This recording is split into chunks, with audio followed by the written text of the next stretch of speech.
Assalamualaikum warahmatullahi wabarakatuh.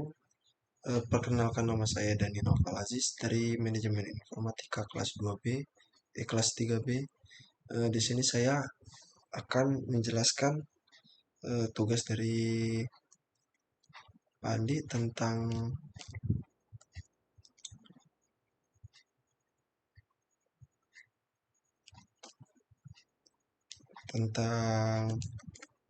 ini dalam komunikasi data yang berjalan pada model OSI layer. Terdapat protokol yang memungkinkan komunikasi berjalan dari layer 2 menuju layer 3 maupun sebaliknya. Sebutkan dan jelaskan, berikan contoh untuk pembentukan dan cara kerja protokol tersebut pada IPv6 dan IPv IPv4 dan IPv6. Presentasikan bentuk dalam video berdurasi 15 menit. Awal-awal kita pendahuluan dulu dari OSI layer.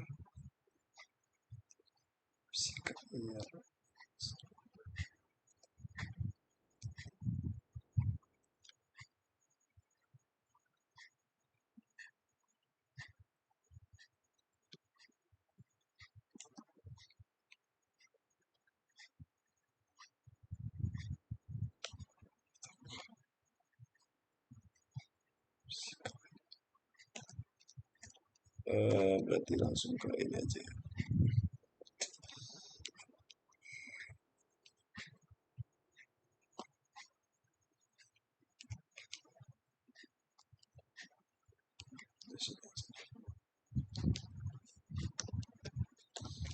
Penjelasan dari OSI layer. Sesuai dengan namanya, OSI layer berarti merupakan lapisan atau bentuk lapisan-lapisan yang nantinya harus dilewati oleh paket data. Bisa dibilang OSI layer ini sama dengan bisa dibilang seperti beli barang online, karena pada setiap layer ini ada fungsinya masing-masing. Seperti contoh di fisikal. Fisikal ini adalah dari application atau bisa dari fisikal juga. Nanti dari sini dia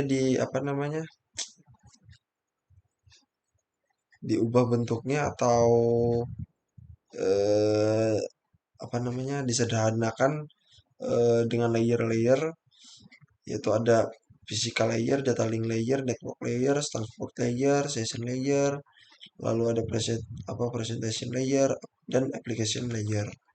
Lanjut, di proses transmisi melewati OSI layer ini terjadi setiap kali paket data yang akan ditransmisikan, baik itu transmisi paket data dari server serta transmisi paket data menuju klien. Jadi apabila dilihat dari kasat mata, OSI layer terdapat di dalam komputer server dan juga komputer klien. Secara otomatis, OSI layer memiliki nama OSI Reference Model for Open Networking, atau yang dalam bahasa Indonesia dikenal sebagai istilah model referensi jaringan terbuka. Saat ini model OSI sudah menjadi standar model arsitektural dalam sebuah jaringan komputer. OSI sendiri merupakan kependekan dari Open System Incorporation. Lanjut ke protokol untuk komunikasi layer 2 ke layer 3. Atau saya jelaskan terlebih dahulu di layer kedua. Di dalam OSI model, di layer kedua itu ada yang namanya data link layer. Deskripsi dari data link layer ini adalah lapisan berikut pada OSI layer adalah data link layer. Merupakan salah satu layer yang penting karena memiliki fungsi sebagai pengoreksi kesalahan, menentukan bagaimana setiap bit dari data dikelompokkan ke dalam frame, lalu pengalamatan perangkat keras, menentukan bagaimana sebuah perangkat keras dapat beroperasi. Dan juga terdapat dua level pada lapisan data layer ini, yaitu bisa logical link control atau disebut LLC, atau media access control atau biasa disebut MAC.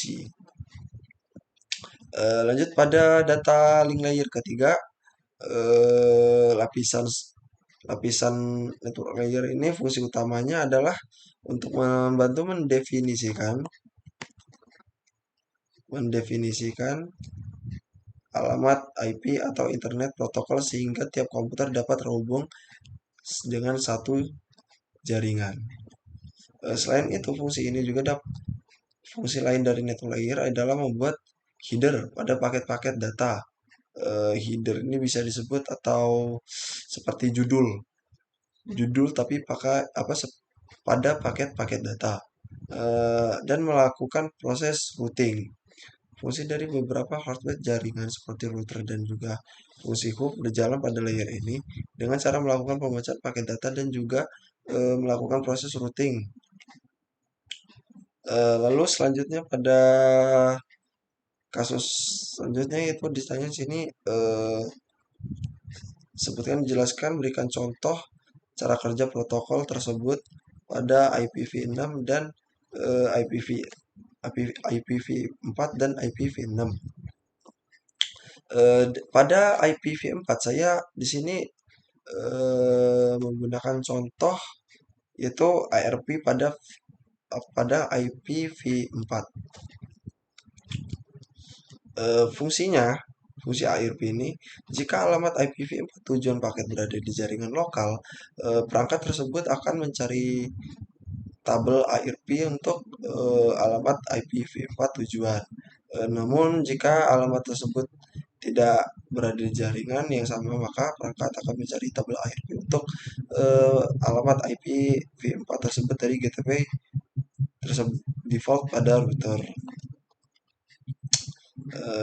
Di sini ada fungsinya seperti ini. Jadi sini sudah deskripsikan ya. Saya perlu mengirimkan informasi ke 192.68.1.7.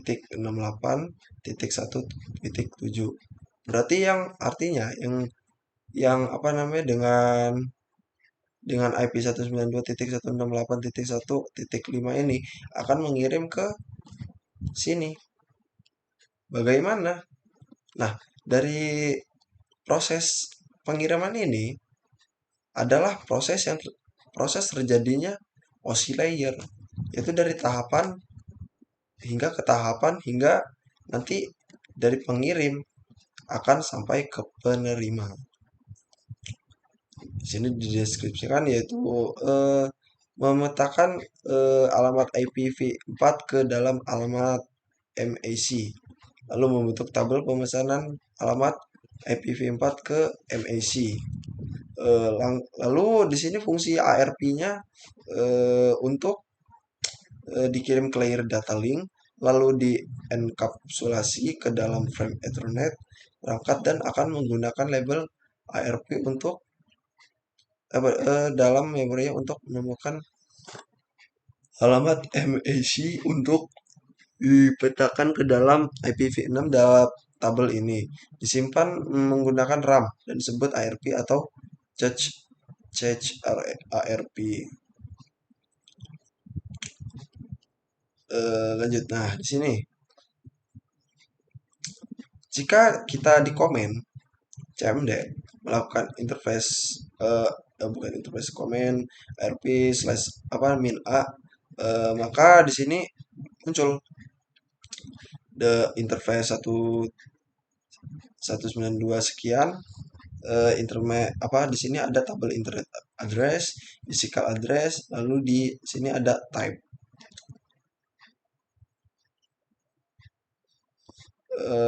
Lalu di sini ada resiko keamanan ARP. Nah, di sini saya perjelas risikonya.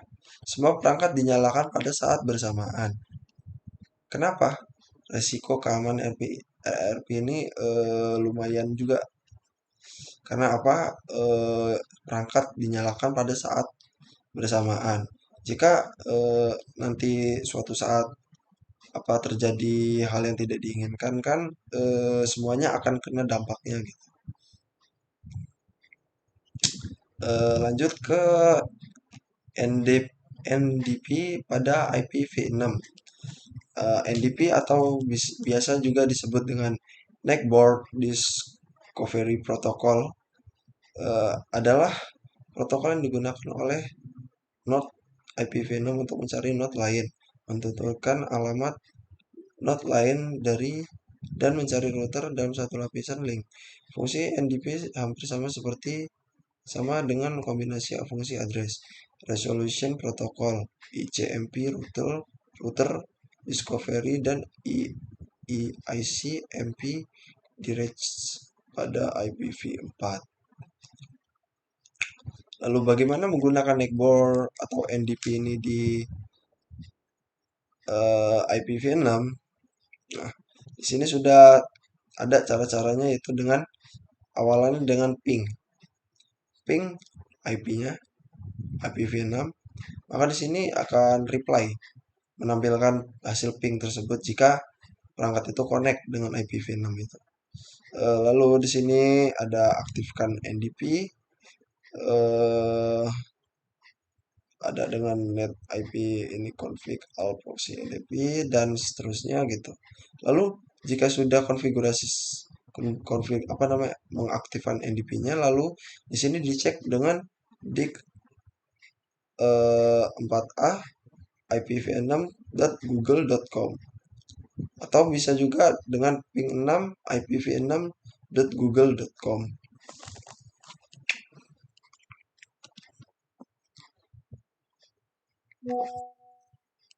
Lalu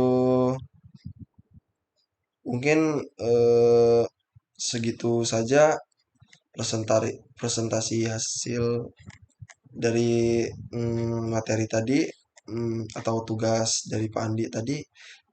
Kurang lebihnya saya mohon maaf. Saya akhiri. Wassalamualaikum warahmatullahi wabarakatuh.